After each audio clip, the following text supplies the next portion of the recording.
Nagpapatuloy po ang ating programa ngayong umagang ito at dito po sa ating MCGI Charity Center sa Bulacan ay nagpasimula na po tayo kaninang umaga pa ng atin po namang registration 5 in the morning at tatagal po yan hanggang mamayang alas 9 ng umaga. Tuloy-tuloy po ang ating paglilingkod sa ating mga kapwa-tao. Wala po tayong pinipili dito, wala tayong diskriminasyon. Ito po ay open para sa ating mga kababayan. Ano man po ang inyong wika, lahi, kulay, o ano man po ang inyong religion. Dito po ngayon yan sa Malolos City at ito po ay nandito sa ang atin pong address sa MacArthur Highway, Barangay San Pablo, Malolos City, Bulacan. Along the MacArthur Highway lang po ito kaya madali po ninyo makikita. At nandyan po ang ating mga free services, ang ating medical consultation, dental consultation, kasama na po ang mga bunot ng ngipin at ganoon din po ang ating optical consultation. May libreng mga salamin na din po tayong ipinamimigay. Ang ating physical therapy at ganoon din po ang mga libreng gamot. Kasama na po ang ating legal consultation at ang ating libreng haircut para sa mga kalalakihan. Kasabay po niyan habang tayo ay naghihintay naman na mapagsilbihan, meron na tayong kaunting libreng pangtawid ng gutom. Of course, ngayong umaga po na ito ay pinasimulan natin ang ating paglilingkod dito po sa MCGI Charity Center sa ating mga kapwa-tao. At ito po tuloy-tuloy. Kasabayan din po ng iba pang mga MCGI charity centers po natin na naglilingkod naman sa ating mga kababayan. Bukas po ito para sa lahat ng mga nangangailangan bilang pagsisilbi sa ating mga kapwa. Tayo po'y maging maliit na kasangkapan na ang kabutihan ng Panginoon ay makarating sa ating mga kapwa-tao. Ito po ang aming sinisikap sa MCGI na maisagawa at mapagtulong-tulungan ang gumawa ng mabuti sa lahat. Yan po ang ating prinsipyong sinusunod. 6:10 ng Galatians. Samantalang tayo may pagkakataon, magsigawa tayo ng mabuti sa lahat, lalong-lalo na sa mga kasangbahay sa pananampalataya. Ano bang paraan po, higit na kami naman po ay may maipaglilingkod, ito po ang atin po namang serbisyong MCGI na isinasagawa dito naman sa atin po ngayong programa.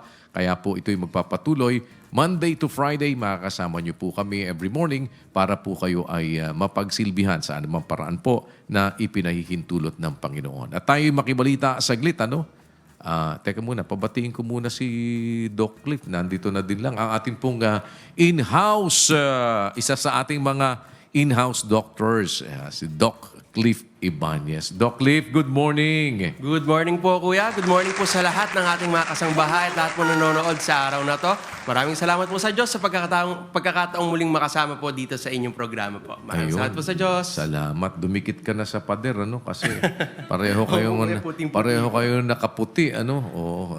But just the same, maraming salamat once again sa pagpapaunlak sa amin na maging bahagi nitong ating programa. Pakatulong sa ating mga kapwa-tao sa pamamagitan ng inyong kaalaman. At salamat sa inyong pagpapaunlak palagi na maging bahagi ng ating paglilingkod sa ating mga kapwa-tao. Doc Cliff, at samahan nyo kami sa kabuuan nitong ating programa. Yes po, Kuya. Salamat po sa Diyos sa napakagandang opportunity po na ma-invite po na maging resource person po dito sa araw na ito. Maraming salamat po at puntahan natin ang ating charity center ngayon this time. Kumustahin natin si Leslie. Leslie, kumusta na tayo dyan sa ating registration ngayon? Marami na bang mga kababayan tayong nakarating para ating mapagsilbihan? Good morning, Kuya! Good morning po sa ating pong mga kasangbahay. Yes po, Kuya. Ongoing po ang ating pong registration na nagsimula po kanina pa pong 5 a.m. And as of 7:30 a.m., meron na po tayong 48 registered patients. Dito po sa ating pong bagong bukas na MCGI Charity Center dito po sa Malolos, Bulacan. At para po bigyan po natin ng ideya yung ating pong mga kasangbahay, paano po ba yung proseso, isinasagawa po nating procedure dito po sa ating pong Charity Center.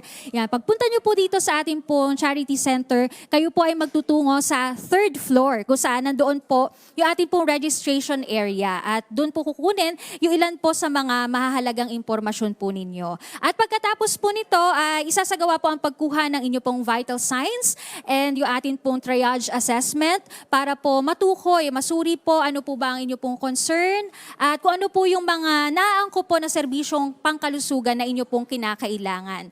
Pagkatapos po niyan, maghihintay lang po kayo saglit sa ating pong waiting area kung saan isinuserve din po natin yung ating pong libreng breakfast, mga kasangbahay. Kaya kung hindi pa po kayo nag-aagahan, hindi po kayo magugutom dito po sa ating pong charity center. At pag po natawag na po kayo, yan, turn nyo na po, ay magtutungo po kayo dito po sa second floor. Ano po kung saan, nandito po ako ngayon at nandito po yung designated areas po natin ng ating po mga serbisyo na ibinibigay po sa atin po mga kapwa-tao. At para po maipakita sa inyo, ano po, maitour po namin kayo dito po sa atin pong MCGI Charity Center, second floor po na atin pong Malolos branch. Yan po. Pakita po natin sa ating pong mga kasangbahay. Dito po makikita nyo po ang ating pong pharmacy. Yan, pasukin po natin ang ating pong pharmacy kung saan po natin ibinibigay po ang ating pong mga libreng gamot na nireseta po ng ating pong doktor. Kasama po syempre ang ating pong mga volunteers. Kaway-kaway naman po tayo. Good morning po sa inyong lahat. Ayan. At dito naman po sa kabilang side, makikita po natin meron po tayong 4 na pinto para po sa ating medical consultation area. Yan, kung saan yan, may kasalukuyan na pong pasyente po na chine-check up. Ayan, both pedia and adult. Yan po, 4 na pinto po yan. Yan, sige po. At dito naman po, sa aking kaliwa, makikita nyo naman po ang ating pong waiting area para po sa ating pong mga pasyente. Good morning po sa inyo! Kamusta po sa inyong lahat? At dito naman po, ang ating naman pong ECG. Kung halimbawa pong nirekomenda po ng doktor na kailangan nyo po ng ECG, ma-check po ang inyong puso, dito po yan, sa room po na ito. Katabi po ng ating pong ECG room ay ang ating naman po room para po sa ultrasound. Nakaready na po ang ating pong mga volunteers po dito, pakita po natin, para po sa ultrasound service po natin. Kung kinakailangan po makita yung ating pong abdomen, yung ating pong mga laman loob, kidney, liver, kailangan ma-check dito po yan sa ultrasound kung saan po yan po ay inire-recommenda po ng doktor. Ano po? Ayan, hello po, good morning po sa inyong lahat. Ayan, dito naman po ang ating pong optical. Ayan, siguro po mas maganda kung buksan natin para maipakita na, di ba? Ready din po yung ating pong mga kasama dito po sa ating pong optical. Pasukin lang po natin para maipakita. Ano po, dito po chine-check po yung ating pong mata. Ayan, at dito naman po, ipinamimigay din po yung reading glasses po natin. Libre din po yan na ma-avail po na ating mga kasangbahay. Kaway-kaway po sa ating mga volunteers. Good morning po sa inyo lahat. Ayan, silipin naman natin yung iba pang rooms. Medyo malawak po, yung ating pong charity center dahil marami po tayong services na ipinagkakaloob. Meron po tayong 2 pinto para po sa ating pong physical therapy. Good morning po. Ayan, para naman po ito sa mga nangangailangan pong magpahilot, po yung ating pong mga muscle pain, shoulder pain. Yan, yung mga stroke patients po natin na nangangailangan po ng physical therapy. Ayan, dito po yan sa 2 rooms po na ito. Ayan, good morning po. Ayan. At ang ating pong dental services. Yan, meron po tayong 3 dentists po na naka-duty po today. Ayan po sila, wow. Kaway-kaway po, good morning! Ayan po, masayang-masaya po ang ating po mga volunteers na mag-assist sa ating pong bagong bukas na ating pong charity center po dito. Kung saan dito po, pwede po tayong magpa-dental consultation and also kung kailangan nyo po ng bunot, libre po yan. Ayan. Meron din po tayong ward dito, Ayan, ito naman pong ward for observation area din po ito. At para po sa mga pasyente na hindi naman po kasi lahat ng pasyente po nakaupo po natin ititreat. Meron pong iba na kinakailangan nakahiga po pag sila po ay ititreat. Yan po. Dito po natin sila dadalhin sa ward. At yung ating pong legal consultation, maya-maya po ay darating po ang isa po sa ating pong mga lawyer para po makapag-serbisyo po sa ating pong mga kasangbahay kung meron po silang, kung meron pong mga nangangailangan ng assistance para po sa kanila pong legal concerns. At doon po sa may kabilang area, hindi po natin naipakita na doon po kasi sa kabila ng second floor din po, ay ina-offer din po natin yung ating pong laboratory services for CBG, for blood sugar. and urinalysis. Ayan po, nakita po na ating mga kasangbahay ang ating po mga serbisyo na ibinibigay po sa araw po na ito. Kaya po, para po sa ating po mga kasangbahay na gusto pa pong humabol, para po sa makapag-avail po ng ating pong services, punta lang po kayo sa 9026 MacArthur Highway, Barangay San Pablo, dito po sa Bulacan. Paalala lamang po na hanggang 9 a.m. lang po ang ating pong registration. Kuya! Maraming salamat, Sister Leslie Longbowen. At yan po, nagpapatuloy, minomonitor po natin naman yung atin po mga kababayan na nagpupunta din po naman dito. At wala po kayong aalalahanin, kailangan po ninyong bayaran. Uulitin po natin lahat po ng serbisyong MCGI dito ay libre. Wala pong bayad. At bukas para sa lahat po ng ating mga kapwa-tao na nangangailangan. At sa pagkakataong ito, isang ginang po na mayroon namang bukol sa dibdib ang atin po namang alalayan at sasaklolohan ngayong araw. At nakilala po natin siya nung magpakonsulta po siya sa isa sa ating mga charity centers. At medyo siyempre, inaabot ng pag-aalala yung tao dahil ang napapansin niya po parang lumalaki daw yung kanyang bukol sa dibdib. Kaya mas gusto niya po ito na mapasuri pa sa atin pong mga doktor. Panoorin po natin saglit.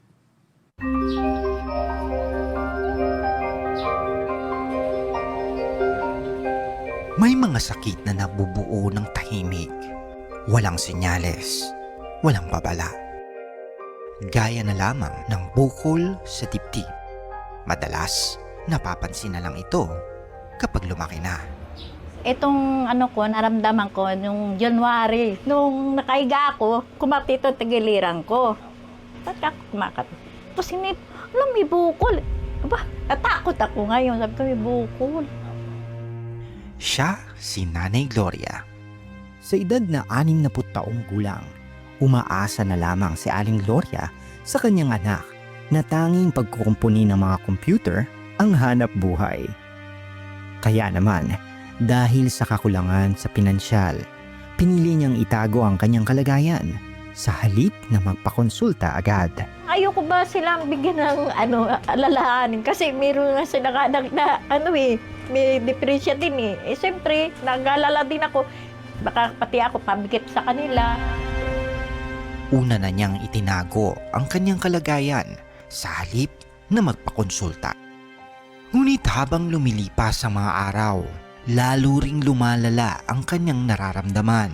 Nung time na nang kumikirot na, sabi ko, hindi ko na talaga ito atakaya. Sinabi ko, pinahipo ko sa kanila, laki na, Nay.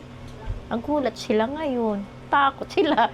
Patsikap kay nanay, habing ganun sa akin.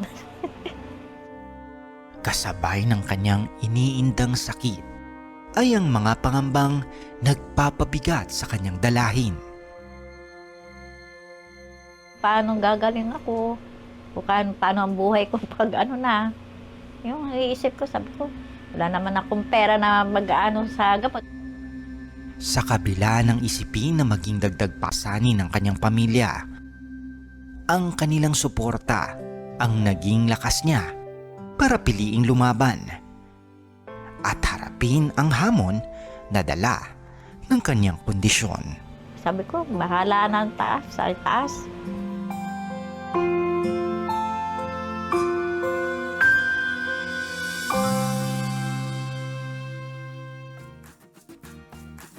At ngayong umaga po, kasama natin po si Nanay Gloria. Nanay Gloria, magandang umaga po sa inyo. Magandang umaga po rin, Kuya Daniel.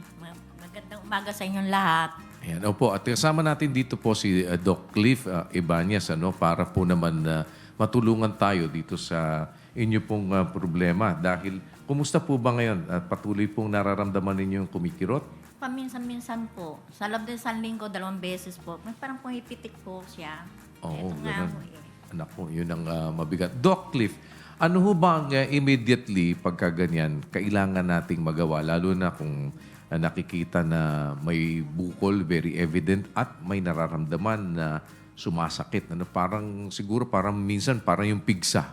Opo, Di ba parang yung sinasabi ni nanay na description, parang pumipitik-pitik kasi parang Hindi, pagka pumipitik ko, naramdaman ko, sabi ko, aray, Tapos- ganyan-ganyan ko lang, papa, ano, pag ginaganyan-ganyan ko, mamaya, wala na. tumutugon ho ba yung sakit sa may likod ninyo? Ganon? Hindi naman. Hindi naman. Ano, talaga, naramdaman ko lang talaga. Anong kailangan natin gawin kaagad, Doc Cliff? Kasi siyempre, yung pagsusuri na higit, ano po ang kailangan magawa?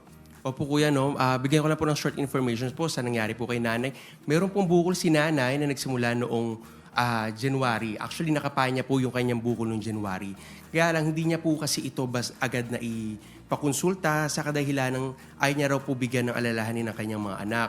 Ito pong June, nang nasabi niya po ito sa kanyang mga anak, agad na naman po na nagpakonsulta si nanay at na-check po yung kanyang mga bukol. Kanyang bukol po sa So may kanyang... initial na Yes po. check-up na po na nangyari kay nanay? Yes po, kuya. Actually, nung June po, sa ating pong Valenzuela Charity Center, nakita po siya sa isa po sa mga volunteer doctors natin at agaran naman pong binigyan po siya ng mga request. At awa naman po ng Diyos, tumugon po si nanay at nagpa-test na po tayo sa kanya. Meron pong initial na ultrasound and mammogram na pong naibigay po para kay nanay. Okay. Ano po ang resulta doon sa... Meron na po bang makikita doon sa mammogram na yon o meron na bang maaaring sabihin sa atin ito kung ano ang ating hinaharap na problema? Opo, kuya. Noong lumabas po ang resulta ng mammogram, lumabas po na meron pong suspicious na bukol po sa kaliwang bahagi ng dibdib po ni nanay. Doon naman po sa kanang bahagi ng dibdib, meron lang man po mga bukol na malatubig lamang po ang laman. So ano po ang gagawin natin dito ngayon para mas ipagpatuloy yung pag-alam kung ano ba talaga yung bukol na ito? Kung ito ba ay cancerous ba ito? O ito ba ay benign ba ito? Kailangan ba itong operahin o tanggalin? Opo, kuya, no? Agaran naman pong tinulungan si nanay ng mga kapatid po ng MCGI at social workers po sa Valenzuela Charity Center at naipa-check up po natin si nanay sa Cardinal Santos po. Doon po, nakita po siya ng espesyalista, doon patungkol po sa kanyang bukol sa kaliwang dibdib at nagbigay naman po agad ng request po for biopsy. At nung nakaraang linggo po, nakaraang buwan po, naipa-biopsy na po si nanay at loobin po, this week po, inaasahan po namin na lalabas na po ang resulta nito. Alright, so far, nandun na tayo ngayon sa punto ng paghihintay po sa resulta ng biopsy sa kanya. Yes po kuya, no? Awa tulong po, mayroon na po tayong dalawang test na naipagawa, yung mammogram sa biopsy po. Alright, so ito ay mga assistance na naibigay natin kay nanay? O Yes po. Ito ay kailangan natin, may mga follow-ups pa ba bago po, habang hinihintay natin yung resulta ng biopsy, Doc? Opo kuya, base po sa maging resulta po ng biopsy, loobin po ay lumabas po ngayong linggo, doon parang po natin malalaman yung definitive treatment po na kailangan para po kay nanay. So in the meantime, wala po tayong ibang ginagawa sa kanya, gamot na pinaiinom, o kailangan pang ibang gawin ni nanay habang inihintay ang resulta nito? Initially po kuya, nagbigay na po ng mga gamot po para po sa nararamdaman ni nanay dahil meron po siyang panakanakang nararamdaman na pananakit po ng kanyang dibdib. At hindi lang po yun kuya, no? Loobin din po since magkakaroon po ito ng resulta at mabigay po natin yung treatment na kailangan po kay nanay, pwede na rin po nating paggawa yung ilang mga diagnostic test na initial po na kailangan bago po gawin yung mga procedures pa. Alright. Since naghihintay po tayo, no, Nay, ng inyo pong resulta ng biopsy, kumustahin ko na din po, nagmo-monitor po ba kayo ng inyong blood pressure? Hindi po. Ayun lang. Oo. Ang inyo pong sugar, Okay lang daw po sabi ni doktor. okay naman daw po. Natignan po ba? Ano? Na-check po yung sugar ninyo? Hindi pa po. Hindi pa rin. Doc, Cliff, ano po? Kung halimbawa magpuproceed tayo sa surgery at aalisin or ooperahan siya dun sa kanyang bukol, tatanggalin ito, anong mga clearance po ang kailangan natin kay nanay? Opo kuya, no? Bali, ganito po siya mangyayari. Kung lalabas po ngayong linggo yung resulta po ng kanyang biopsy, doon po natin malalaman yung definitive treatment na kailangan po ni nanay. Ang treatment po kuya, maaaring ang pasyente po ay maoperahan, matanggal po yung bukol, maaaring mag-undergo po ng ilang mga gamutan, kagaya po ng chemotherapy, radiotherapy, at ilang hormonal therapy. Again po, depende sa magiging resulta po. Ngayon po, kuya, initially po, meron na po tayong mga nagawang mga test po sa kanya. Alright. So, wag naman sana, just in case, para na rin po sa kapakanan ng ating mga tagapanood, pero kung halimbawa po ba na ito ay sabihin na, sabi niyo suspicious, Yes po, kung kuya. yung, pagka sinasabing suspicious, pinaghihinalaan ninyo, no? Opo, kuya. Ang hinala ninyo ay ano? Since po doon po sa mammogram, lumabas po na ito ay BI-RADS category 5, ibig po sabihin suspicious, meron pong tsansa o 95% chance na maaring ito po ay uri ng bukol na kumakalat po. Na kumakalat. Opo. Sa mga bukol na kumakalat, ano ho ba ang mas mainam talaga? Ito'y tinatanggal o ikini-chemotherapy na tinutunaw?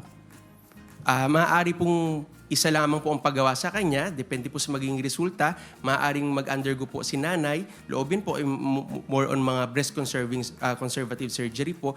At maaari din po magbigay po yung specialist ang titingin po sa kanya ng ilang mga chemotherapy or maaari din pong sabay po itong ibigay po sa pasyente. Ayan. Okay. So, sana yun po ang... Doon po namin naman kayo higit na maalalayan, inay? Kasi tinago nyo pa eh. Nagsisi po ako nung kailan, sana nung maliit po, sinabi ko na sa kanila Kaso Oo nga. talagang di ko na kaya, malaki na po Opo. Nag-alala din ako sa mga anak ko kasi meron din anak sila PWD. Isip ko, ako pa rin ang Opo. nila, pasaanin nila. Naintindihan naman po namin yung inyong alalahanin na yun. Kaya lang, kung minsan po, ang nagiging problema, para na din po doon sa kapakanan ng ating mga taga-subaybay, mas mabuti na po yung sabihin na din natin kaagad. Sa bahagi po din kasi ng ating mga anak, naintindihan natin yung pag-aalala ng magulang na ayaw nilang makabigat doon sa kanilang mga anak. Pero hindi naman po pwedeng basta't gano'n na lang, dahil hindi rin naman po pwedeng pabayaan. Mas isipin po natin, kapag ka nag-uumpisa pa lang, mas madali pong magamot. Ganun po Opo, Kaso di ba? muna, Pagka po tinako naman, ko po oho, pagka naman kumalat, ganun din po. Una, ayaw natin maging pabigat. Later on, mabigat din po yun. Mas pagka dating ng dulo, mas mahirap pa po kasi mas mabigat na yung gamutan. Kaya po, but just the same, inay, nandyan po yan. Nandito na tayo sa ganitong kalagayan. Kaya sa aming bahagi naman po, matulungan naman kayo sa kabuuan po ng inyong gamutan. Para yung pag-aalala ninyo na kayo po ay maging pabigat sa inyong anak, ay hindi naman po maging dalahin pa ninyo sapagkat matulungan naman po namin kayo sa bahagi na ito na hindi naman po makadagan pa sa inyo pong pamilya. Kami naman po sa maliit na paraan ay maka-augment at makatulong po doon sa inyong gamutan. Hanggang kung ano man po yung sasabihin ng ating mga doktor. Hanggang matapos po yung procedure at kung ano man po yung kanilang ipapayo, kung yan man po ay kailangan po ng chemotherapy or kailangan po ng surgery, maalalayan po namin kayo. Salamat po sa Diyos. Salamat po sa Diyos. At sa mga susunod, pag may nararamdaman pa, sasabihin na lang po natin agad. Galit nga yung anak ko, bakit niya pa ngayon sinabi nanay, ito nilang malaki na. Oo, Sabi kasi ko, mas madaling... Ganun. Ay, Opo. naku nanay, hindi. Sabi ng manuga ka, tara, magpa-check up na kayo. Oo, Nagalitan tama. pa nga. Opo, tama po yung mas maaga, mas Basta ko, maganda. nagsisiri na ako, hindi ko naman sinabi naagapan. ng mali. Yes, Naagapan, Doc. naagapan. Yun nga po, kagaya po ng sinabi ko po kay nanay na mas maganda nga po na mas maganda mapagawa niya na kasi baka po kasi si nanay po meron pong agam-agam na wag muna i-proceed dahil kalimitan po sa mga ilang pasyente po kasi parang ayaw po nila ipagalaw yung kanilang dibdib.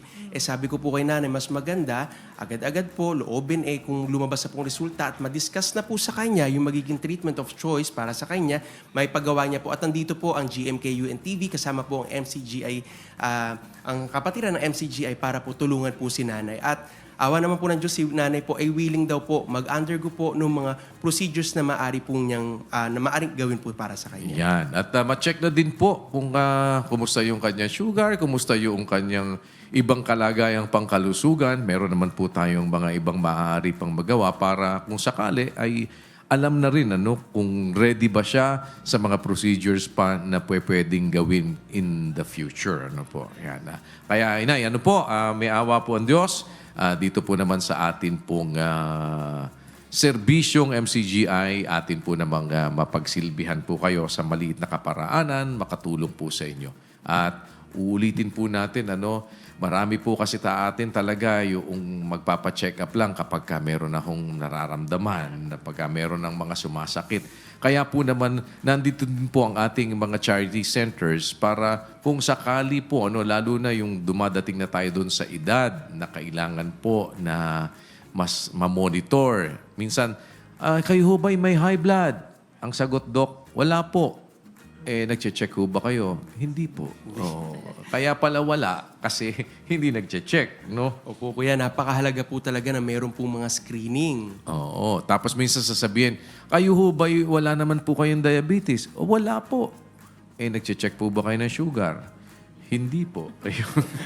So, yun ang mga kung minsan iniintay natin na may maramdaman pa tayo bago tayo magpa-check. Pero kagaya po na sinasabi nga natin, bago pa po lumala yung ating mga karamdaman, mahalaga po na ito ay matignan. Mahalaga po na maagapan dahil kung ang kondisyon po natin, iniintay pa natin magkaroon tayo ng sintomas, hindi na po mangyayari sa atin prevention. Ang mangyayari sa atin talagang cure na. Maghahanap na tayo ng cure, gamutan na. Pero mahalaga po ang prevention.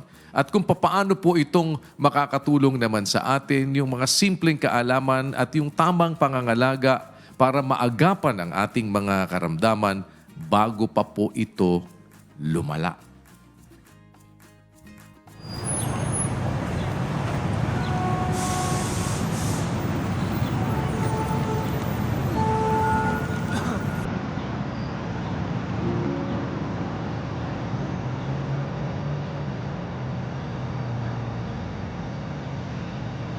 Araw-araw, milyon-milyong Pilipino ang gumigising para magtrabaho, mag-alaga ng pamilya at magpatuloy sa buhay. Marami sa kanila mukhang maayos, pero sa loob ng katawan, may mga pagbabagong tahimik na nangyayari. Sa Pilipinas, ang mga non-communicable diseases tulad ng diabetes, high blood at sakit sa puso at bato ang dahilan ng malaking bahagi ng mga pagkamatay at pagkakasakit ng mga Pilipino. Ayon sa Philippine Statistics Authority at mga pag-aaral sa kalusugan, humigit kumulang sa 68% ng lahat ng pagkamatay sa bansa ay dahil sa mga chronic disease. Hindi ito biglaan. Ito ay unti-unting nabubuo sa mga panahong akala natin ay normal lang.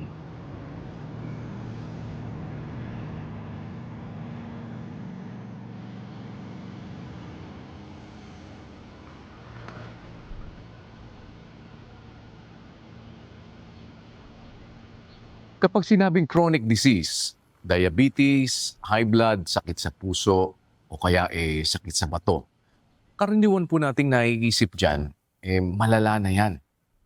Pero alam ninyo, nagsisimula po yung mga karamdaman na yan sa panahong wala pang masakit, wala ka pang iniinda. Doon ngayon nagiging mahalaga ang isang katanungan.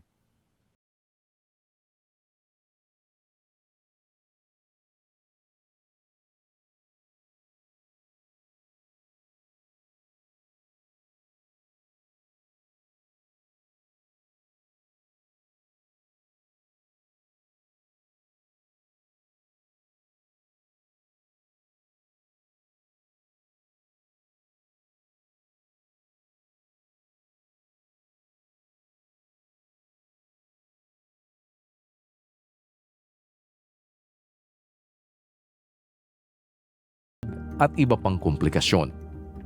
Napakaganda po ng pagkakagawa ng Diyos sa ating mga katawan. Hindi ito bigla ang bumibigay pagka nagkakasakit tayo. Nag-a-adjust din yan. Hanggang kaya pa gumagawa ng paraan. Pero may hangganan din ang lahat. May mga sakit na hindi natin nararamdaman. At dahil hindi natin nararamdaman, madalas hindi pinapansin. Yun yung actually misconception, no? Kung pag wala kang naramdaman, hindi dahil wala kang nararamdaman, no? Wala nang kailangang i-check. Okay? So, prevention and early detection is still important, no? Prevention and early detection still saves lives kasi doon pa lang, no, kapag nahuli mo siya na hindi pa malala, no, mas madali siyang gamutin. At may mga sakit na halos hindi nagpaparamdam hanggang sa huli na. Sa maraming kaso, ang CKD ay resulta ng matagal na hindi naagapan na diabetes at high blood. Hindi dahil pinabayaan, kundi dahil hindi agad nakita. Sa Pilipinas, tinatayang halos 36% ng populasyon ay may chronic kidney disease. Mas mataas kaysa sa global average. At maraming kaso dito ang hindi agad natutuklasan dahil walang nararamdaman sa maagang yugto. Iba-iba po ang sakit at iba-iba ang kwento. At ang isang pinanggagalingan, kakulangan sa maagap na pag-aalaga sa kalusugan. Kapag may sakit ang isang tao, hindi natatapos ang laban sa ospital. Mas nagiging mahirap ang kalagayan kapag ang pasyente ay nag-iisa, walang gumagabay, walang nagmo-monitor, walang nagpapaalaala. Hindi po talaga sapat yung minsanang tulong. Mas mahalaga yung tuloy-tuloy na pag-alalay dahil alam niyo po ang sakit, hindi naman natatapos sa isang gamutan. At ang pag-aalaga hindi din dapat na napuputol. Ang pagmomonitor, pagdalaw, at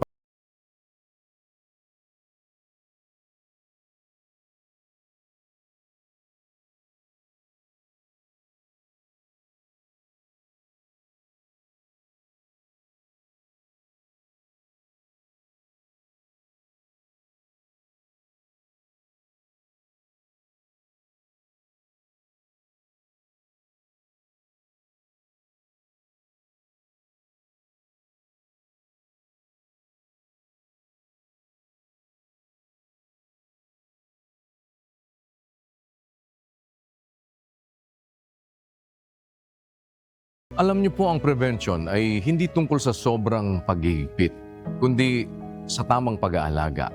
At hindi rin naman ito isang biglaang pagbabago ng buong buhay. Ito po ay isang practice. Ito ay desisyon na inuulit araw-araw.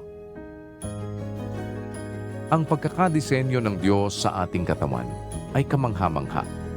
May kakayahan itong mag-adjust, maghilom at magbago kung bibigyan natin ito ng pagkakataon. At minsan, ang isang paraan upang gumaling ay ang pag-iwas bago pa lumala ang karamdaman. At ang pinakamahalaga ay ang ating pananalangin at pagtitiwala sa magagawa ng Diyos sa ating mga buhay.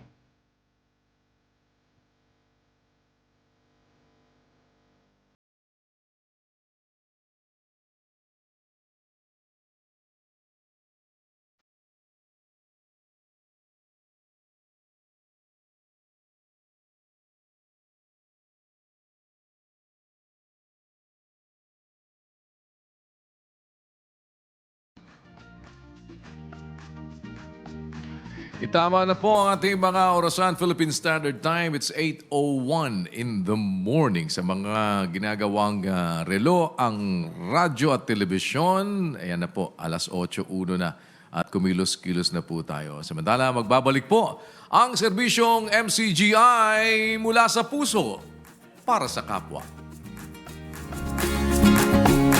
Papatuloy po ang ating serbisyong MCGI dito po naman sa GMK. At tuloy-tuloy po ang ating naman paglilingkod sa ating mga kababayan. Uulitin ko lamang po, nakabukas po ang ating MCGI Charity Center ngayon dito po sa Malolos City.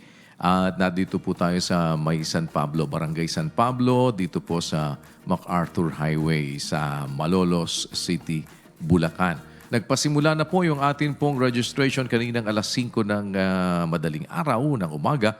Tatagal po yan hanggang mamayang 9 o'clock. Kaya tuloy-tuloy lang po, maaari kayo makapagsadya dito. O sa kabilang dako naman, meron din po tayo sa Valenzuela, Valenzuela City. Oh, yan. Nakapag-umpisa na din po tayo ngayon dyan. So, kung saan po kayo malapit, pwede po kayo magsadya dyan sa number 22T Serrano Street, Marulas, Valenzuela City. Mga libreng serbisyo po ito, handog po sa inyo ng MCGI. Sa atin pong serbisyong MCGI, pag-usapan naman natin ngayon ang tungkol po sa sinasabing guarantee letter. Ito pong guarantee letter, yan po ang dokumentong ibinibigay ng Department of Social Welfare and Development o DSWD na magagamit sa ating pagpapagamot, bayad sa ospital, pambili ng gamot o kaya pwede din sa funeral assistance. Pero dito nga po sa nakalipas na SONA ni Pangulong Bongbong Marcos, sinabi niya po na wala ng GL o guarantee letter. Kaya ngayon po aalamin natin sa DSWD kung wala na nga ba talaga po itong GL o baka naman meron tayong hindi po naintindihan na nakapaloob dito at saan po pwede nang lumapit ang ating mga kababayan para humingi naman ng tulong. At kung meron pa rin po namang GL, paano naman po ang process dito at sino ba pwede pa rin makapag-avail? Kasi baka yung iba hindi pa rin po aware tungkol dito, no? At pati yung mga requirements. Para po naman na ating higit na maunawaan yan, makakasama po natin si DSWD Assistant Secretary Irene Dumlao. Asek, magandang umaga po. Maraming salamat sa inyo pong pagpapaunlak sa amin, Asek. Good morning po. Magandang umaga, Kuya Daniel. Magandang umaga din po sa lahat ng sumusubaybay ng inyong pong programa. Salamat po sa pag-imbita sa DSWD.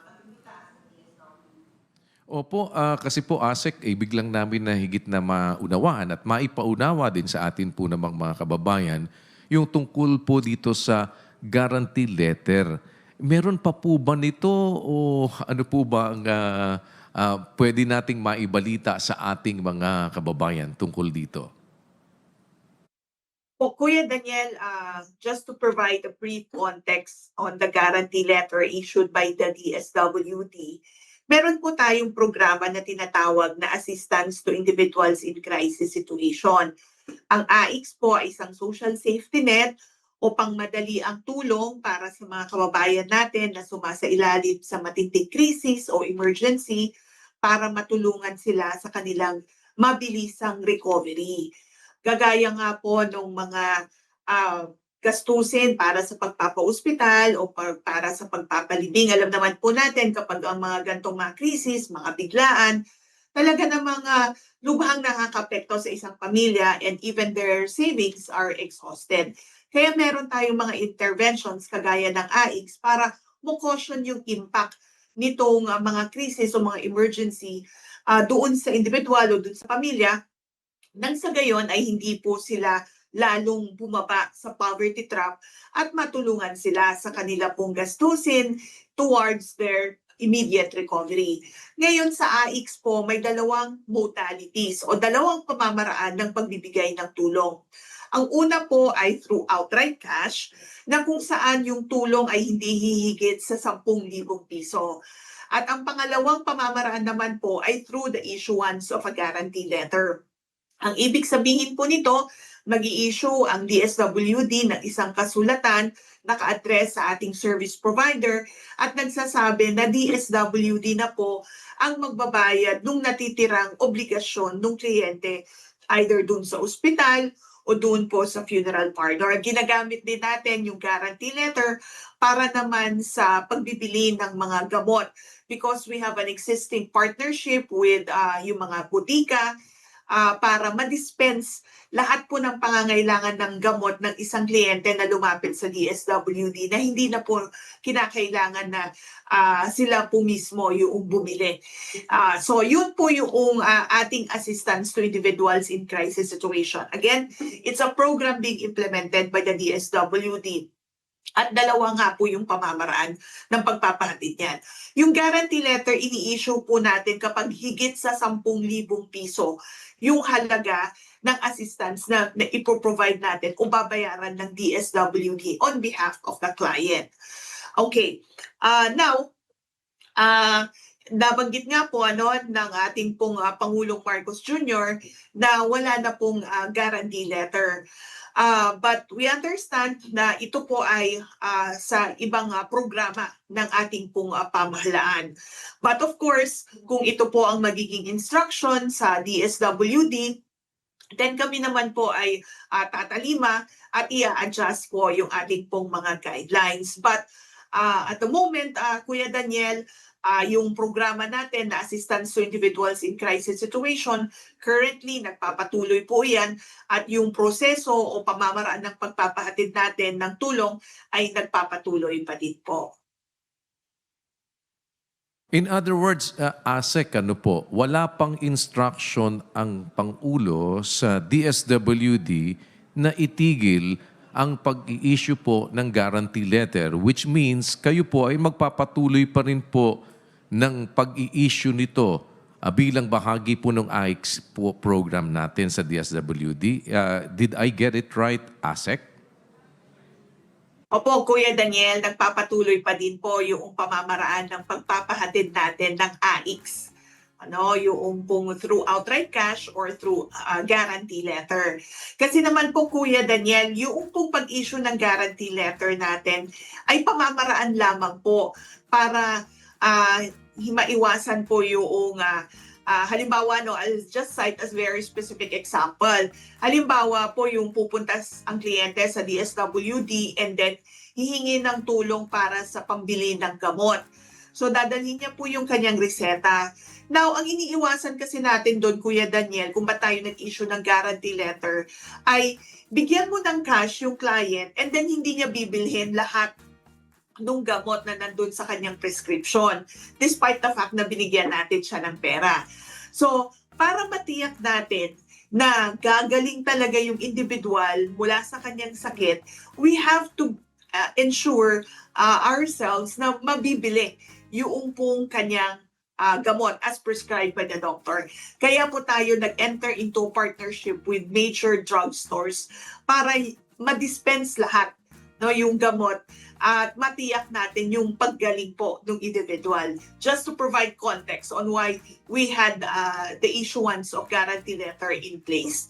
And also, alam naman natin, pag minsan, Kuya Daniel, malaki yung gastusin sa hospital. And pag minsan, pag ibibigay mo kasi yung cash, halimbawa 100,000, ibigay mo doon sa client, pag minsan wala tayong assurance na ibabayad niya yung halagang yon doon sa ospital dahil yun yung kanyang outstanding bill. So ang ginawa na nga po natin is to enter into agreements with service providers, mga ospital, para yung halaga na kinakailangang bayaran na itutulong ng DSWD ay diretso na po nating babayaran. So again, yun po yung konteksto kung bakit tayo nag-i-issue ng guarantee letter. Yes, based on our guidelines, ay nagpapatuloy pa rin po siya na modality o pamamaraan ng paghahatid ng AIX. Alright, ASEC, maliwanag po. At sino po naman yung mga qualified o yung binibigyan po natin ng guarantee letter at meron po ba itong requirements na kailangang maisubmit nila, mapatunayan, maipakita para bigyan po ng DSWD ng guarantee letter ang isang individual?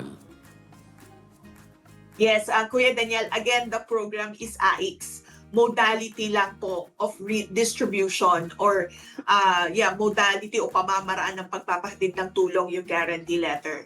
So again, the program is AIX and the requirements for AIX varies depende po doon sa pangangailangan ng individual na sumasailalim ng krisis. Halimbawa po, yung pong client na nagtungo sa DSWD, particularly sa aming Crisis Intervention Unit, ay may pangangailangan para sa pagpapa-ospital o pagbayad ng pagpapa-ospital ng kanya pong kaanak. So ang kinakailangan po niyang dalhin sa aming pong tanggapan ay medical certificate or medical abstract, yung pong kanilang outstanding bill o yung promissory note kapag na-discharge na yung pasyente at meron nga lamang pong kinakailangang pagbayaran sa ospital. So nag-issue po sila ng promissory note. So dadalhin po yon sa DSWD. Dalhin rin of course yung pong ID dalhin din po yung pong ID ng representative kung representative ang magtutungo sa DSWD. And then i-interviewin po sila ng social worker for the preparation of the social case study report which will be attached in the documents that will be processed. So that is for hospital confinement. Now halimbawa po nangangailangan ng gamot para sa maintenance, dalhin lamang po yung medical certificate, dalhin din po yung prescription na in-issue ng inyong pong doktor for the past 3 months.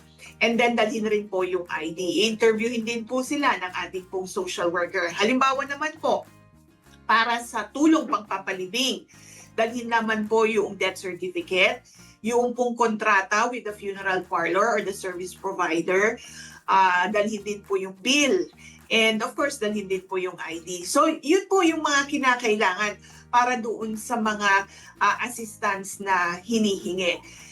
Again, dalawa po yung pamamaraan. Depende doon sa assessment ng social worker. So, kung nakita ng social worker na less than 10,000 na lang ang kinakailangan na isettle doon po sa service provider, outright cash po ang ibibigay ng DSWD. Pero kung halimbawa po nakita na higit sa 10,000 piso yung pong tulong, then mag-i-issue po kami ng guarantee letter addressed to the service provider. So yun din pong mag-i-interview sa DSWD ang mag-a-assess as to how much ang i-award na tulong po sa kanila, no, sa pamamagitan po ng AIX, anumang pamamaraan ito ibibigay sa kanila. Tama po ba yun, ASEC? Yes, tama po, Kuya Daniel. Ang social worker po natin ang mag-a-assess batay doon sa i-provide na information at doon sa dokumento na isinumite. So magkakaiba po, Kuya Daniel, yung pong intervention o yung tulong na ipapaabot batay na rin doon sa assessment ng ating pong mga social workers. Meron po bang ceiling ito, ASEC? Kasi kung minsan po ay napapalaki din talaga. Iba-iba din po yung presyo. Minsan talagang napapalaki yung kanilang mga hospital bills. At bukod pa po sa kung minsan ay depende din sa kung saan dinala na ospital. Meron po bang limitasyon yung atin pong ibinibigay na assistance sa kanila sa pamamagitan po ng AIX o may ceiling po ba ito, ASEC? Opo, Kuya Daniel, batay po sa aming memorandum circular, meron po tayong minimum and maximum amount na ipino-provide sa mga client na lumalapit sa DSWD. But then again, subject to the assessment po of our social workers.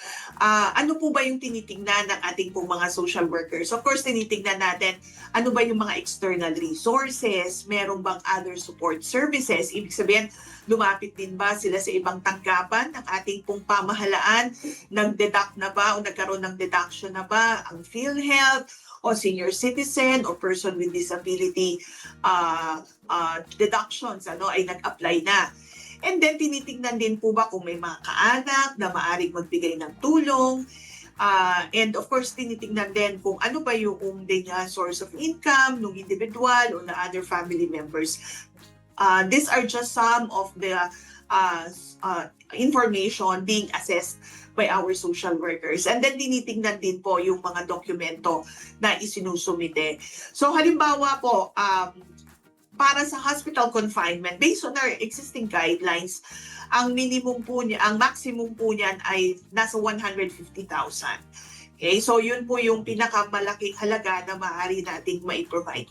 But then again, sabi ko nga po, ina-assess ng ating pong mga social workers. Kasi, Kuya Daniel, maaari rin naman talaga na milyon-milyon na yung pong ginastos noong pamilya.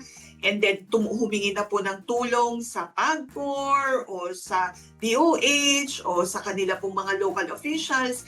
And yet even with those external resources ay malaki pa rin yung pong kanilang gastusin at talagang wala pong resources na ang family. So pag ganyan po nagkakaroon ng re-evaluation o reassessment yung ating pong mga social workers. Asek, maitanong ko na lang din po, kumusta po ba sa ating interconnectivity with other departments ng ating pamahalaan? Nagiging madali po ba sa inyo na ma-check yung sinasabi po ninyo na yon na nakapag-avail na ba sila dito sa iba't ibang mga agency natin para magkaroon kayo ng tamang pagbibigay ng assessment kung magkano pa ang kailangan ninyong itulong at hanggang saan ninyo lalargahan yung isang humihingi po ng assistance? Yes, Kuya Daniel, meron po tayong isinasaayos na sistema na kung saan nga po nakalink yung ibang programs and services of other government agencies. In addition to that, nakalink rin siya doon sa mga sistema ng iba't ibang opisina ng DSWD para makita natin kung internally or within the department ay nakapag-access na rin ba sila ng assistance. Kasi maaring nagtungo sila sa aming pong Field Office NCR and then nagtungo rin po sa Field Office 3. So, pag ganyan po, tinitingnan natin because meron nga pong frequency in the availment of services based on our guidelines. Now, doon naman po sa ibang agencies ng pamahalaan, halimbawa sa PhilHealth, and then doon po sa PAGCOR, inaayos po yung sistema as I earlier mentioned, Kuya Daniel. Kasi po, tama yung nabanggit nyo, there should be immediate or an efficient system for na madali ang pag-verify kung nakapag-access na ba sila ng ibang mga services of the government. But yes, it's the interoperability component is being arranged and we understand we're doing it in coordination with the DICT. Maraming salamat po kasi that might cause some delays dun sa assistance na pwede po ninyong maibigay in kaso na medyo matagal yung pagbe-verify sa ibang agency kung sila ba'y nakapag-avail na doon o hindi. But just the same, you mentioned po yung frequency, ASEC. Ano ho ba yung frequency? Kasi alam naman po natin, lalo na pag tumatanda, halimbawa, napapadalas yung pagkakasakit. Pero yung frequency po naman na pwedeng mag-avail po ng assistance ang isang individual, gaano po kadalas ang minsan? Opo, Kuya Daniel, para po sa hospital confinement, ang frequency of availment ay once every confinement. So, kung halimbawa na ospital po ngayon yung pasyente, na ospital siya ngayon, na discharge kinabukasan, and then the following week, na hospital ulit siya, na confine ulit siya, pwede pa rin po natin siyang tulungan. So, tinulungan natin sa linggong ito, tutulungan ulit natin siya. Kasi again, for hospital confinement, once every confinement. Para naman po sa ibang assistance, it's once every 3 months. Kagaya po nung doon sa pangangailangan para sa gamot. So that's once every 3 months. Now for other assistance like food, transport, that's once every 3 months. Para sa burial, of course, ano po yan, Kuya Daniel, no? Once every need. No? Kasi needs-based po tayo. So kung halimbawa may family member na kinakailangan po ng burial assistance for this week, and then next week ay meron ulit kamag-anak na kinakailangan pong tulungan, we will assist the family on that. Thank you for that answer po. At malaking bagay po yun na every confinement pala, at least mawawala yung kanilang worry. Pero ma'am, meron pong mga questions na pinapadala din sa amin. Kung minsan po, halimbawa yung ibinigay po ninyo na guarantee letter ay sumobra, let's say ang coverage niya po 100,000. Tapos biglang ang naging gastos na lang nila, let's say 50,000 na lang. So may sobra silang 50,000. Pwede pa ba nilang magamit po yun ulit, ASEC? Kuya Daniel, on that, hindi po. Kasi kaya po we're very critical on reviewing the documents submitted to the DSWD. Kasi kung ano lamang po yung halaga na na-assess ng social worker, ang i-issue po namin or ang amount na nakalagay o naka-indicate dun sa guarantee letter na i-issue po namin dun sa service provider. So hindi po kami nag-i-exceed ng amount, ano po Kuya Daniel. And halimbawa sabihin lang natin for purposes of discussion, nagkaroon ng recomputation sa ospital and then nakita na in excess yung amount that was indicated, hindi po yun magagamit. Because Kuya Daniel, we follow strictly government accounting rules and procedures. So ang magre-reflect lang po dun sa disbursement voucher, of course, ay yung actual amount. Kasi yung pong service provider will submit the statement of account to the DSWD and then if ang naka-reflect lamang po is 50,000, then that's the amount that will be settled by the DSWD and will be indicated in our disbursement voucher. Alright. Doon po sa issue, ma'am, kung minsan ang pagiging metikuloso, syempre hindi naman po natin maialis din yon doon sa mga kung sino yung nagre-receive, sa receiving end. Meron po mga kung minsan nangyayari na typographical errors. Nagkakamali po yung spelling halimbawa ng pangalan noong tao doon sa gamit niya na valid government ID. Kaya kung minsan nagkakatrouble po sila para i-recognize yung pong kanilang assistance coming from DSWD. How can it be easily rectified po, ASEC? Yes, tama po iyan na Kuya Daniel. Kaya pag minsan po mayroong mga statement of accounts, may mga disbursement vouchers na nagkakaroon ng delay in the processing. Kasi makikita po ng ating pong finance division some discrepancies. And of course, ayaw naman po natin na umabot yan as an observation. So, sabi ko nga po, pina-follow natin strictly yung accounting procedures. So, kinakailangan po na nagre-reconcile yung pangalan sa voucher and doon sa sinubmit na documents and likewise doon po sa ID. Now, para po maiwasan natin yung mga discrepancies, we highly encourage the use of the national ID.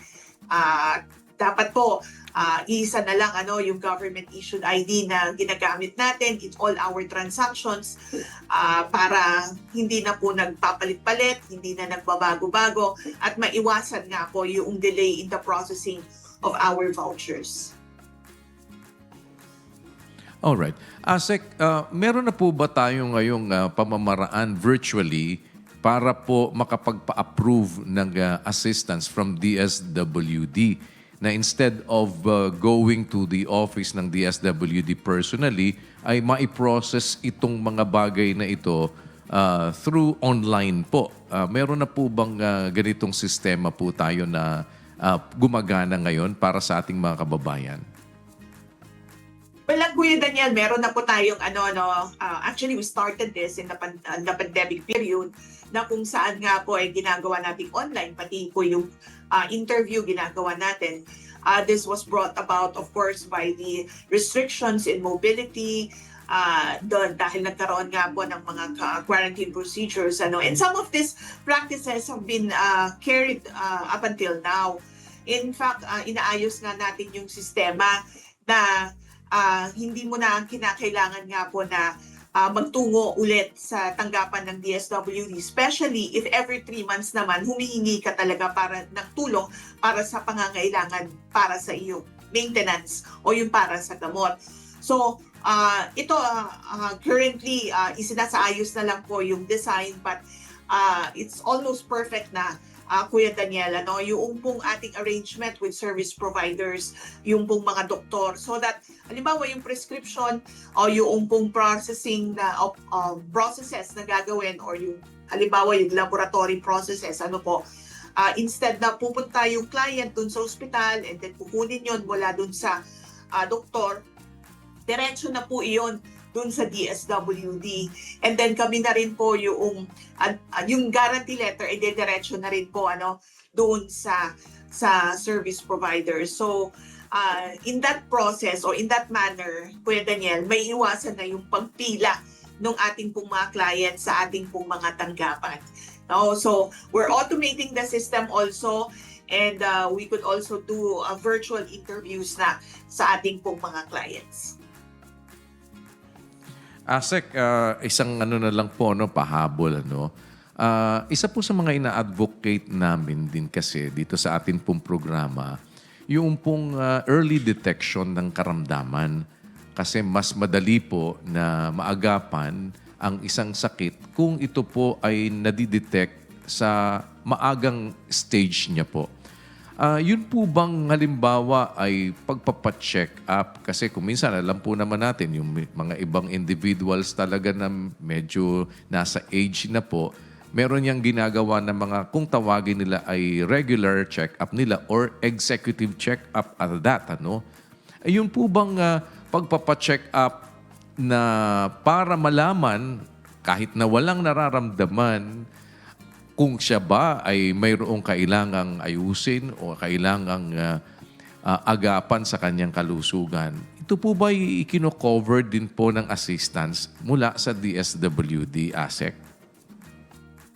Well, Kuya Daniel, at present, bagamat maganda po yung isinusulong nyo, yung advokasya nyo on preventive healthcare, at present, hindi po siya covered ng ating pong assistance to individuals in crisis situation because again, the program caters to individuals and families in crisis situation. So, yung po bang nakita natin na meron ng sakit, wala pong resources para sa pangangailangan pagpagamot.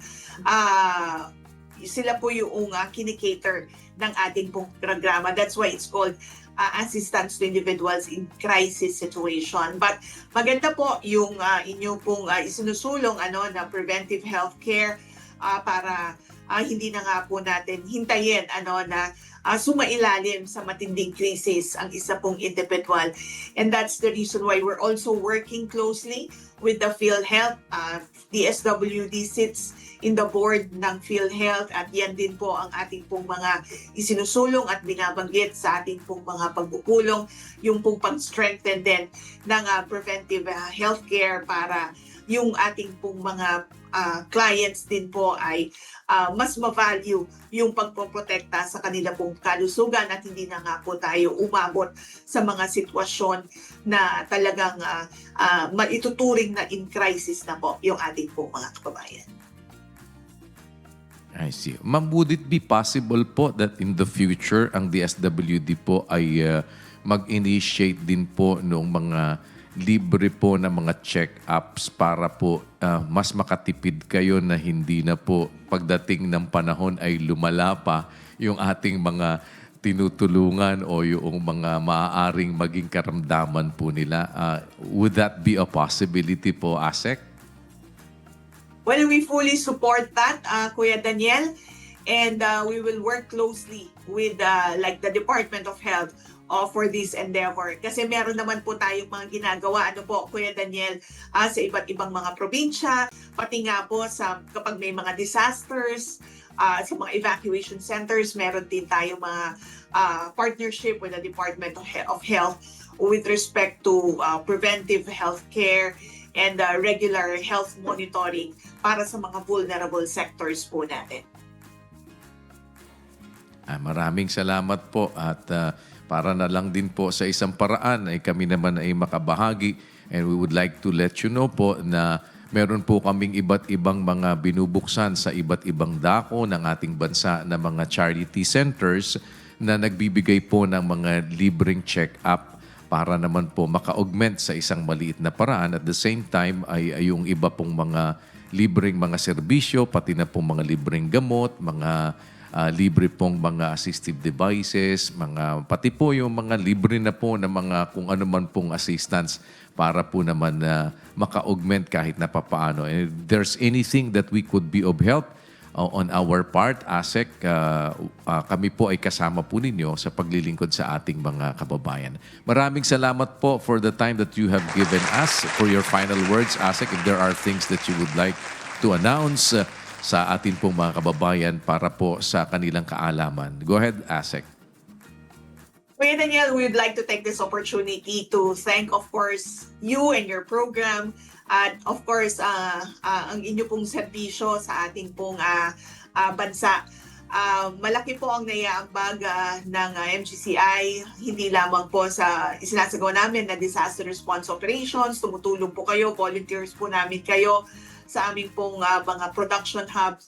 But of course, katuwang din po namin kayo sa pagpapatuwad ng ibang pang mga programa at serbisyo ng DSWD. And we're very grateful for that.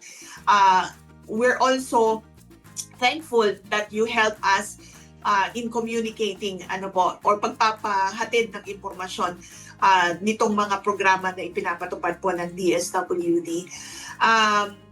Again, naniniwala po ang DSWD na hindi namin po kakayanin lahat-lahat ang pagpapahatid ng tulong sa ating pong mga kababayan at yung pagpapaabot ng impormasyon sa lahat po ng mga kababayan natin na nangangailangan. Kung kaya nga po, we appreciate this platform dahil nakakatulong po na ipaabot ang serbisyo ng pamahalaan sa mga kababayan po natin, lalo na yung mga vulnerable, yung mga nasa geographically isolated and disadvantaged areas.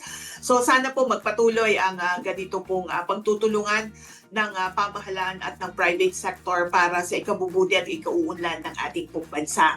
Para po sa karagdagang impormasyon hinggil sa mga ipinapatupad na programa ng DSWD, tamang tulong sa tamang impormasyon, bisitahin lamang po ang official Facebook page ng DSWD, that's at DSWD Serves, at nakapaskil po doon lahat ng ating mga programs and services. Sa panahon po ngayon na nagpo-proliferate ang mga fake news, maging mapanuri po tayo, huwag basta-basta maniniwala sa mga nababasa at natatanggap na mga mensahe. Muli, tamang tulong sa tamang impormasyon, i-like at i-follow lamang po ang official Facebook page ng DSWD.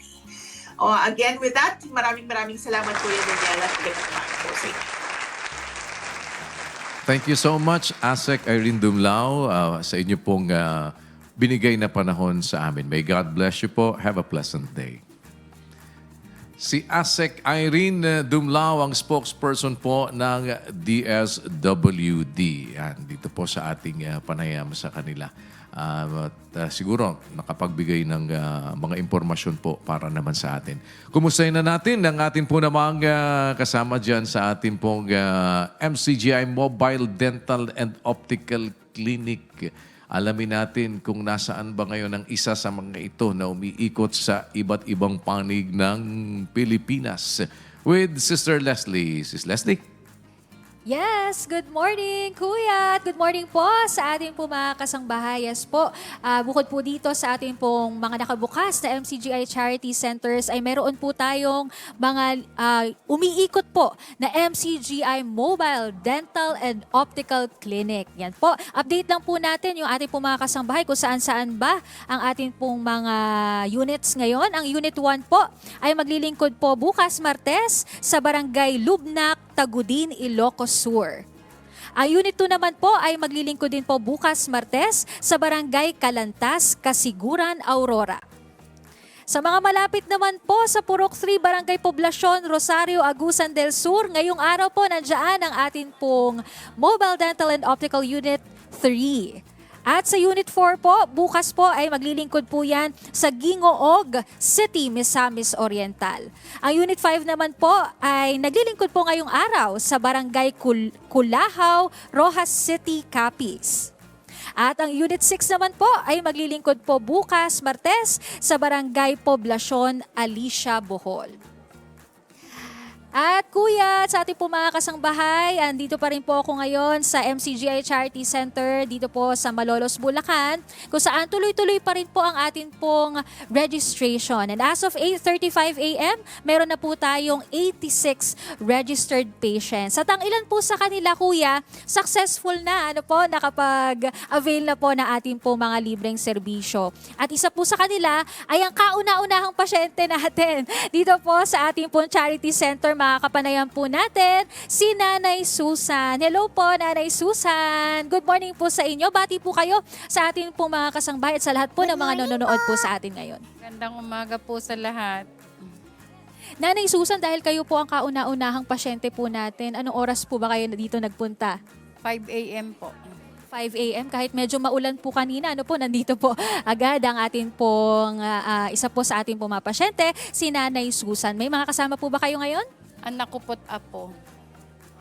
Taga Malolos po ba kayo o nagbiya? Garito po kami San Pablo. Paano nyo po nalaman na meron po tayo dito na bagong bukas na MCGI Charity Center? Sa kumare ko po, dumalaw po siya sa akin kahapon. Nabanggit po niyang magpa-check up ako dito. At the same time po yung kapitan namin, nag-post po sila sa FB.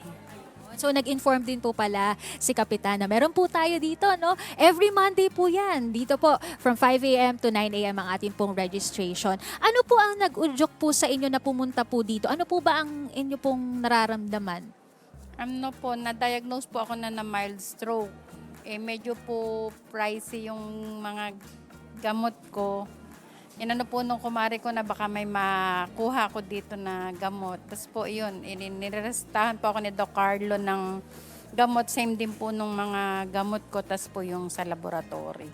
Okay po, kailan po kayo na mild stroke? Kasi alam nyo mga kasangbahay, interesting po dahil si Nanay Susan po ay isang healthcare worker din po. Ano po nanay? Na ngayon siya naman po ang kailangan po natin pagsilbihan. Ano po ba, kailan po ba kayo na mild stroke po? July 20 po. Nito lang pong Tapos nung July 25, nagpa-check up din po ako sa Graman. Yun po, na po ni Doc Javier na mild stroke ako talaga. Una po, BMC ako na dala ng mga anak ko.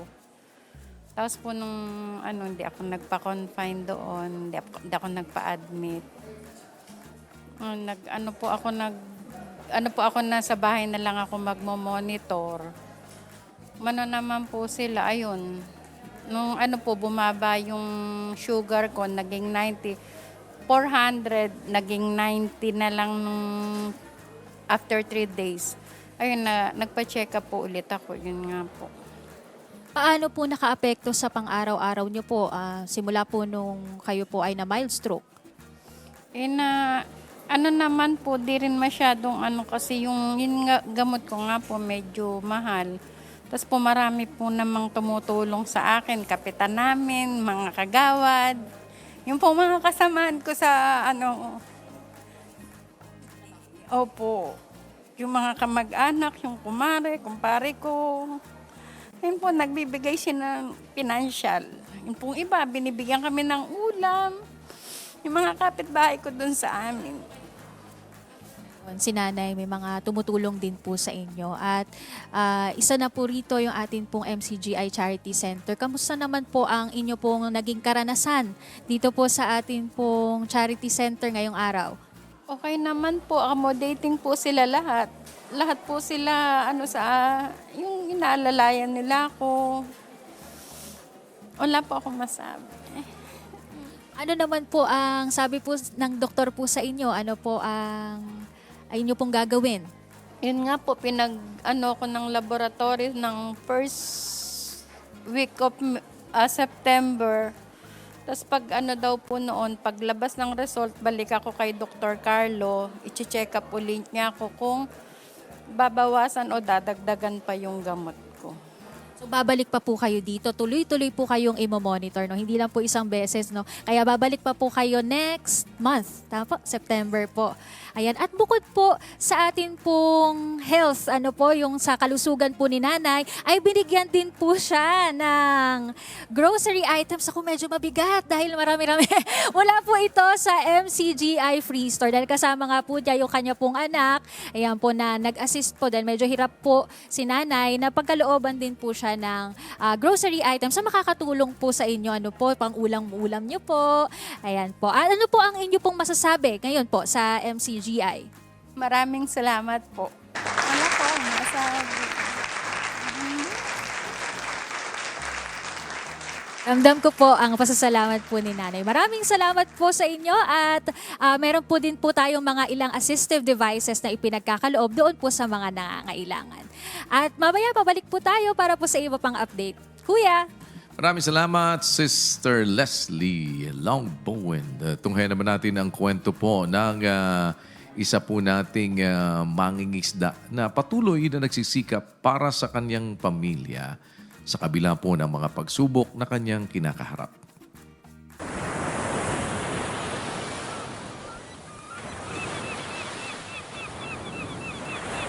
Dalawang buwan nang walang huli si Mang Wilfredo. 2 buwan na ring walang naiuuwing mga isda. At sa edad na 68 taong gulang, hindi niya alam kung hanggang kailan pa siya kayang buhayin ng dagat.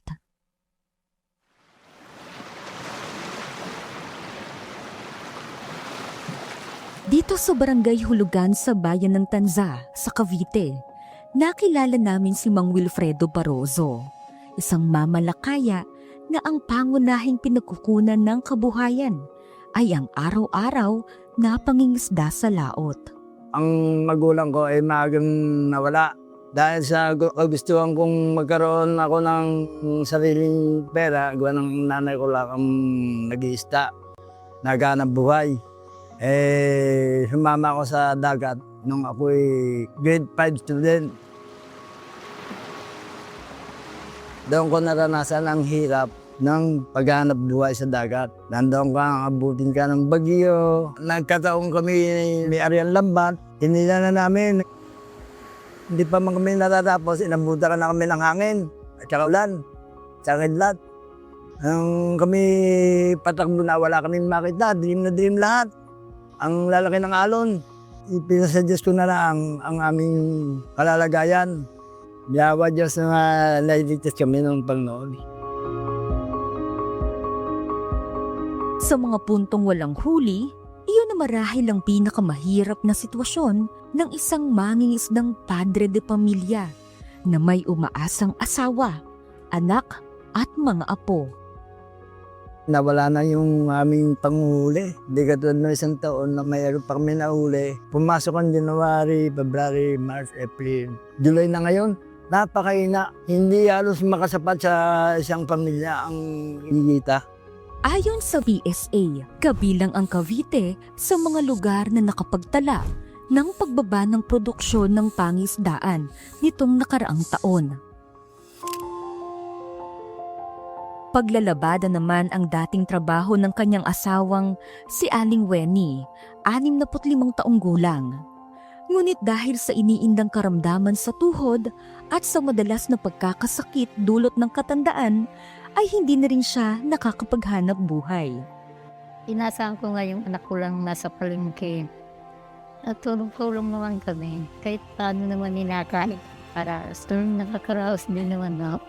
Pag wala talaga uli, wala, puyat kami, tulog na lang talaga.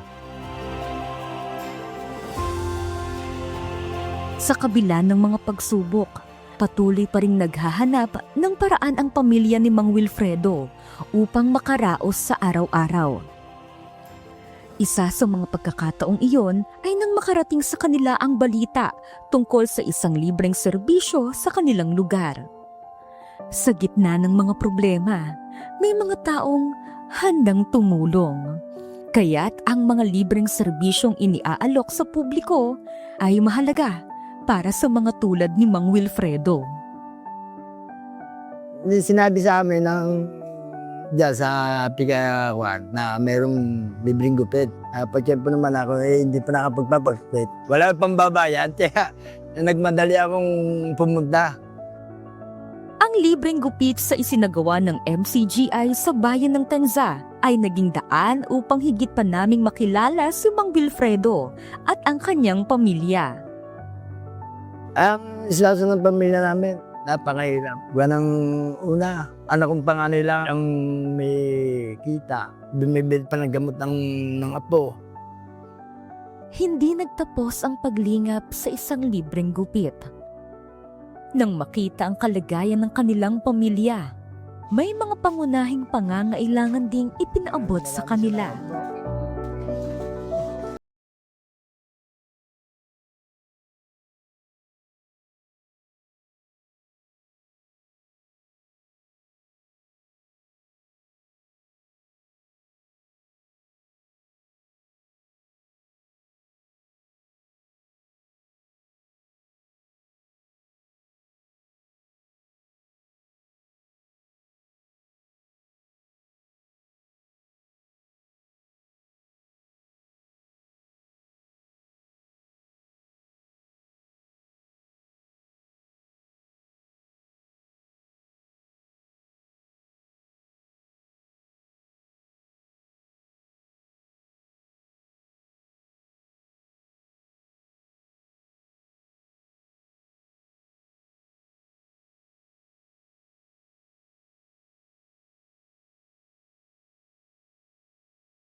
bigat. Ngunit bukas, tulad ng nakagawian niya sa loob ng maraming taon, muli siyang sasakay sa kanyang bangka at papalaot. Sapagkat para sa isang mamamalakaya, ang pag-asa ay hindi lamang nasusukat sa dami ng huli. Minsan, dumarating ito sa anyo ng mga taong handang makinig, handang umalalay, at handang magbahagi ng kahit kaunting ginhawa sa isang pamilyang matagal nang nakikipaglaban sa hirap ng buhay. Sa gitna ng mga pagsubok, nananatili ang paniniwalang may pag-asa pa rin sa laot. Dahil may Diyos na hindi nakakalimot. At ito ang kwento ni Mang Wilfredo.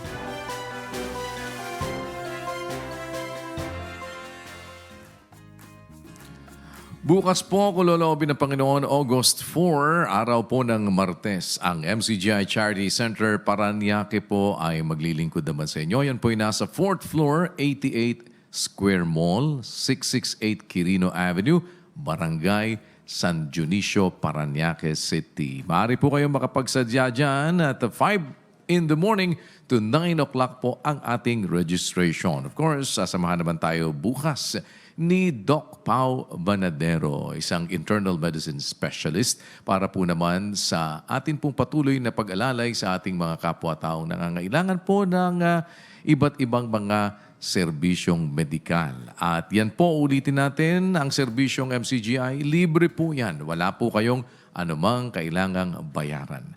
At sa patuloy po nating layunin na maipalaganap ang paggawa ng kabutihan at ang pagpapakita ng pag-ibig sa ating mga kapwa-tao, muli po, isang social experiment ang ating isinagawa.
Hello.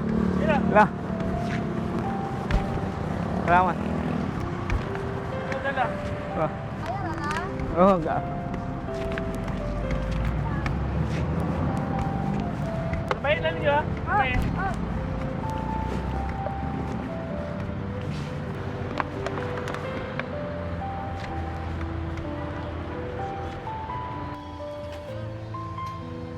Palit kog luto.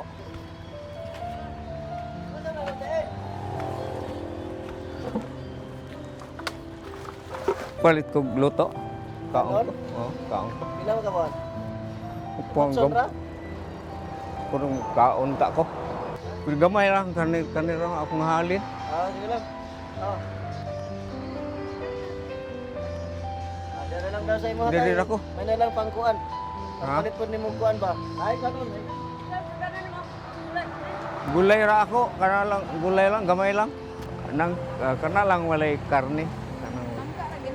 O kana wa? Gamay.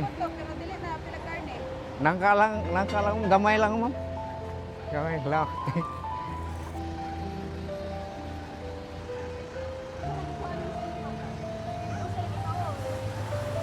Wala mo kwarta ni. Sige lang. Ha? Salamat kayo. Salamat kayo.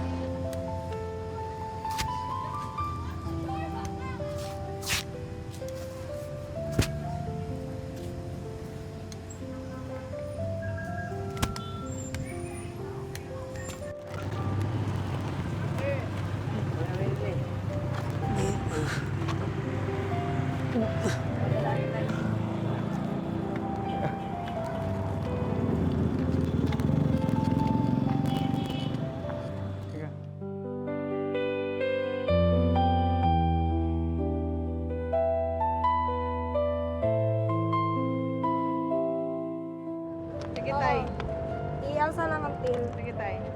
Bakit? Sige Bakit, ma'am? Hinay-hinay. Ah.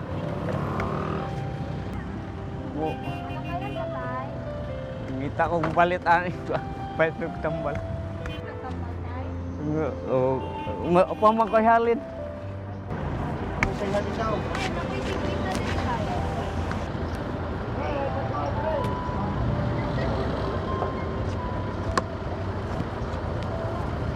Nakapalit ka na.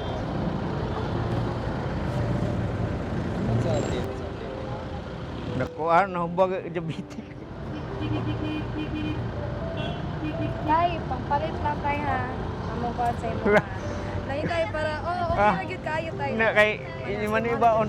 Ah. Dili okay ra gyud kayo tay. Butan, salamat. Nago ko ni karon dili sa Ay, kaluyan ta mo Ginoo. Butan niyo.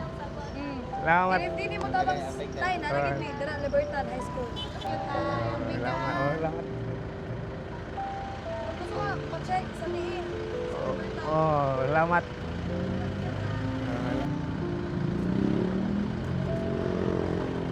Wala. Pwede makisakay hanggang ano lang, hanggang e-park. Wala akong pambayad. Okay lang po. Salamat po ha. Salamat po.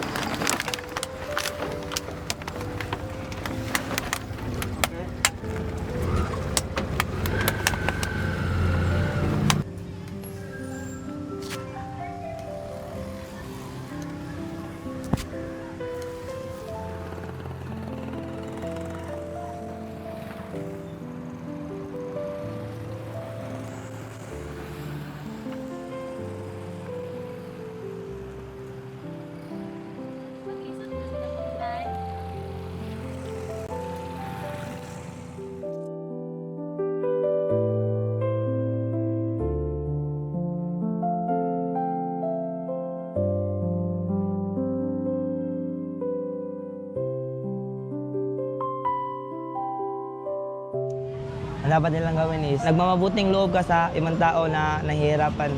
Pag may nakita kayong nahihirapan is, dapat niyo siyang tulungan dahil ang pagtulong ay mabuti.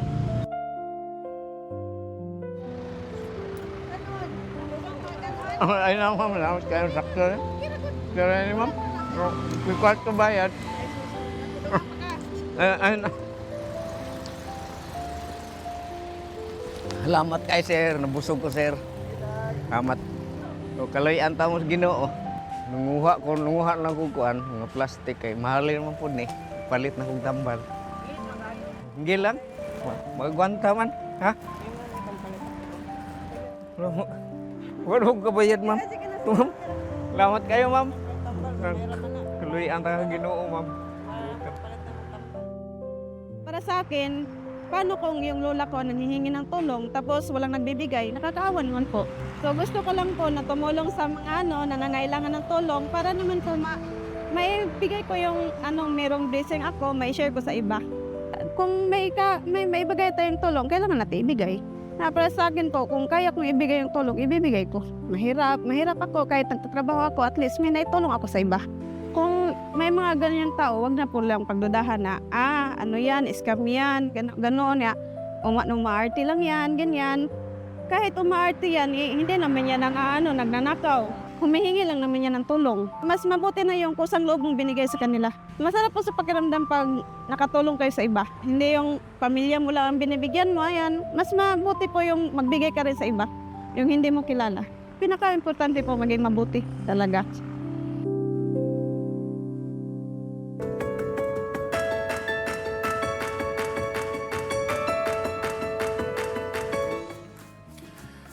Huwag nating ipagkakaitang mabuti sa kinauukulan pag nasa kapangyarihan ng ating kamay na ito ay gawin. Sumaklolo naman po sa Barangay 32 sa Santa Ana, Manila ang MCGI Riders upang mag-deliver ng kahilingan ng naturang barangay para sa kanila pong health center.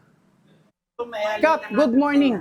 Good morning po sa inyo mga kagawad. Hello po, kamusta po kayo? Kami po ang MCGI Riders mula po sa Members Church of God International. Opo. Alam niyo po ba, Kap, meron po kaming dalang regalo po sa inyo. Ito sana makatulong po sa inyo, Kap. Meron po kaming dalang mga ilang assistive device po dito na maaari niyo pong magamit sa inyo pong mga kabarangay. Nebulizer. Salamat po sa pagkakataon na kami po kahit sa papaano po ay makatulong po sa inyo. At minsan pa, kami ang MCGI Riders. At ito ang tunay na ride ng buhay.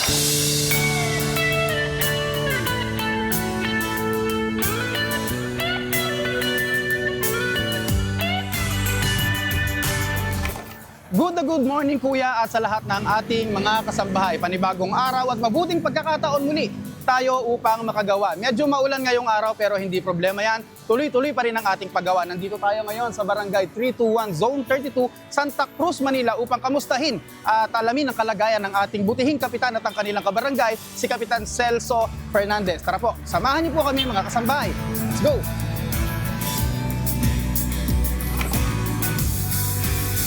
Magandang umaga po. Good morning po.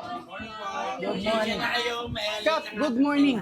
Good morning po sa inyo mga kagawad. Hello po. Kamusta po kayo? Ako po si Adjong Caldito. Kami po ang MCGI Riders mula po sa Members Church of God International.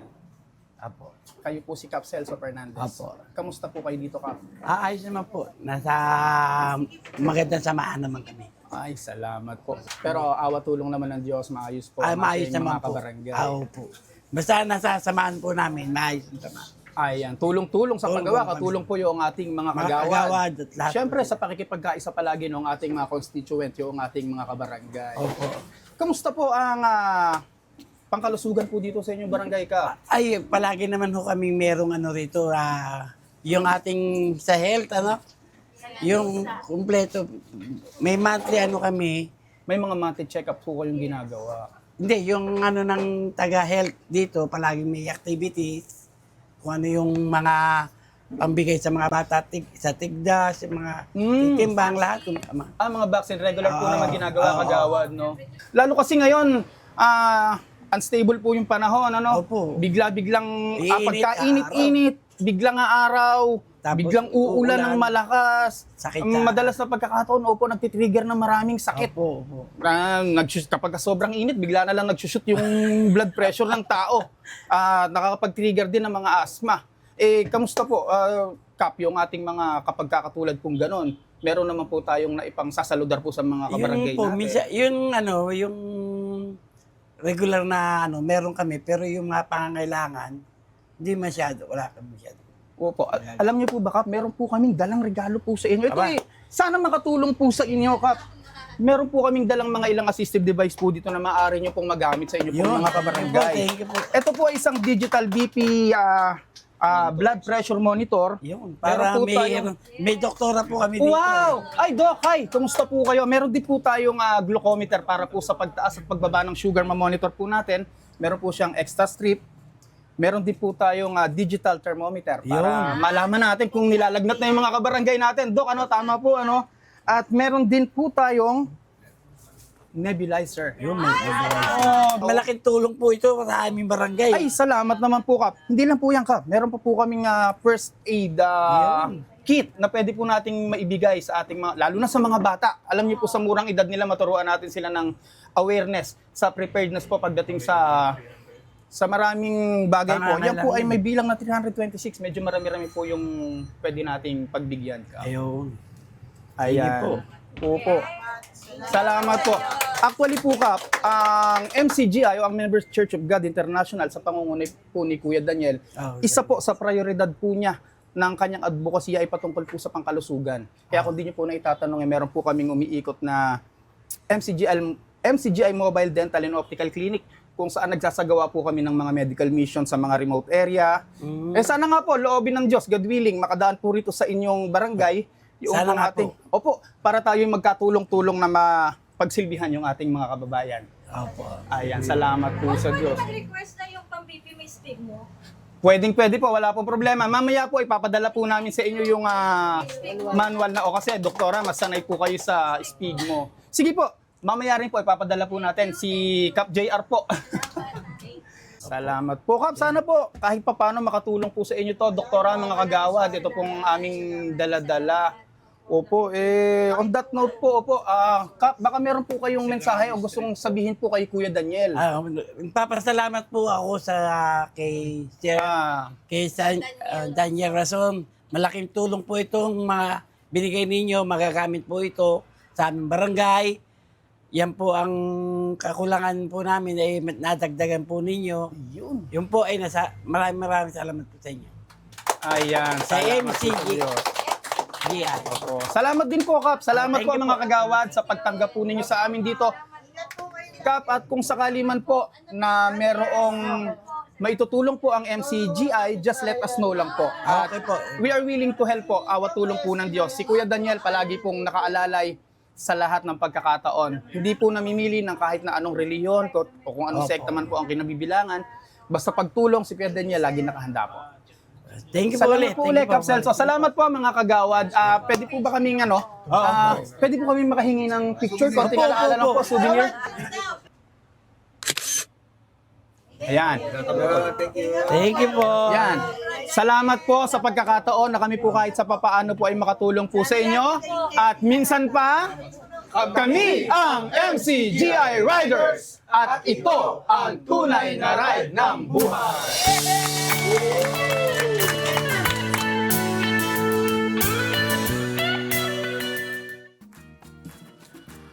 It's 9:06, a little bit overtime, pero alam po ninyo isang mahalagang bagay ibig namin maipaalala palagi at maiparating. Yun nga po sinasabi dun sa Philippians 4:6. Isang bagay po na magandang lagi nating maalaala.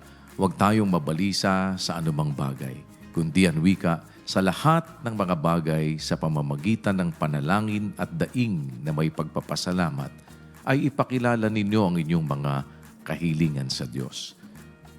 Isang bagay po, minsan pagka nananalangin naman tayo, ang unang naiisip natin yung ipanalangin natin kung ano yung nasa ating mga kahilingan, yung mga gusto natin, yung mga sa sarili natin, yung kalusugan natin, kabuhayan natin, yung mga suliranin natin na pinagdaraanan. At yun naman po ang isang mahalagang bagay na dapat lagi nandoon tayo sa pagtitiwala sa Panginoon at yung ating laging paghingi ng tulong sa Kanya.